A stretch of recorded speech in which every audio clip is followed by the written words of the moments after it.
এখানকার যারা কাজ করবে শুধু স্বাস্থ্য বিভাগে না, সকল বিভাগে তাদেরকে ইনসেন্টিভ দরকার।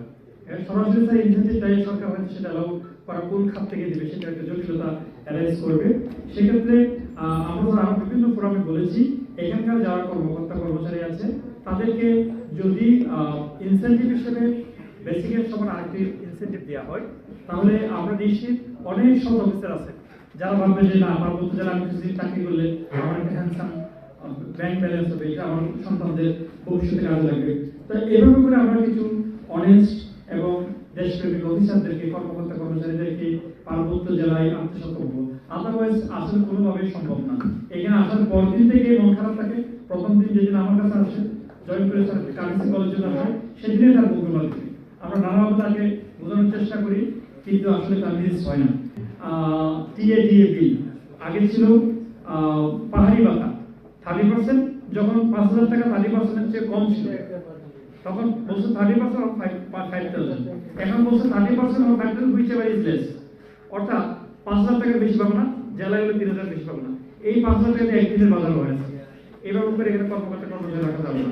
তো এই জায়গাটাতে যারা পলিসি মেকার, যারা সার্কুলার করে থাকে, তারা হয়তো স্যার আপনারা যেভাবে সবাই অনুগ্রহ করে এখানে আসছেন, তারা হয়তো আসেনি।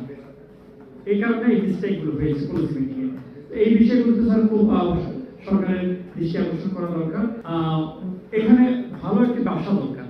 জোড়াছড়ি, বরকল এই অঞ্চলগুলো স্যার আপনারা যখন যাবেন খারাপ লাগবে যে আপনার একজন শিক্ষিত এমবিবিএস পাস ডক্টর তারা সমাজের মেধাবী ছাত্রদের তারা প্রতিনিধিত্ব করে, সে এই গণ্ডগ্রামে, এই জনগণ পাহাড়ি এলাকায় গিয়ে কিভাবে সেবা করে, তার অন্তত রাতের বেলায় এসে একটু ভালো বাসস্থানের ব্যবস্থা করা দরকার। আমরা দেখেছি ব্রিটিশ সরকার যখন কাজ করতো, তারা তাদের বাংলোটাকে খুব একটা রিল্যাক্স জায়গায় করতো, একটা ভালো জায়গায় একটা বাংলো তৈরি করতো, যাতে সে রাতের বেলায় অন্তত তার সময়টা ভালো কাটে। এই বিবেচনাগুলো নেওয়া দরকার। এখানকার প্রতিটি সরকারি ডিপার্টমেন্টে একটি ডরমিটরি থাকা উচিত। সেই ডরমিটরিতে অফিসাররা ফার্নিশ হওয়া উচিত, যাতে সে আবার আসার সময় জাস্ট এখানে যেই কদিন আসবে।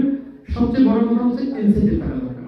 আমি যদি সাপ্লাই সেটটাকে যদি আমি সাপ্লাই চেইন যেটা, সেটাকে যদি আমি স্মুথ করতে পারি, স্বাভাবিকভাবে ডিমান্ড সাইড থেকে অটোমেটিক পুল করবে। এই যে কাস্টমার আপনারা যে বলে থাকেন সেবা পায় না, অনেকে আলোচনা করছে সেবা পায় না, হাসপাতালে নানা রকম নৈরাজ্য, এইগুলো হচ্ছে মূল কথা হচ্ছে আমাদের জনবল নেই, যে সার্ভিস প্রোভাইডার যে সেও কিন্তু স্যাটিসফাইড না, সে কোনো মতো বেশ করছে, সে প্রতিদিন এসে দিন গুনে কখন আমি এখান থেকে চলে যাবো। এইভাবে স্যার একটা ডিসস্যাটিসফ্যাকশন নিয়ে স্বাস্থ্য খাত সংস্কার যেমন সাকসেসফুল পরিপূর্ণভাবে হবে না এই অঞ্চলের জন্য, আবার যারা সার্ভিস রিসিভার, যারা রেসিপিয়েন্ট যারা আছে তারাও হবে না।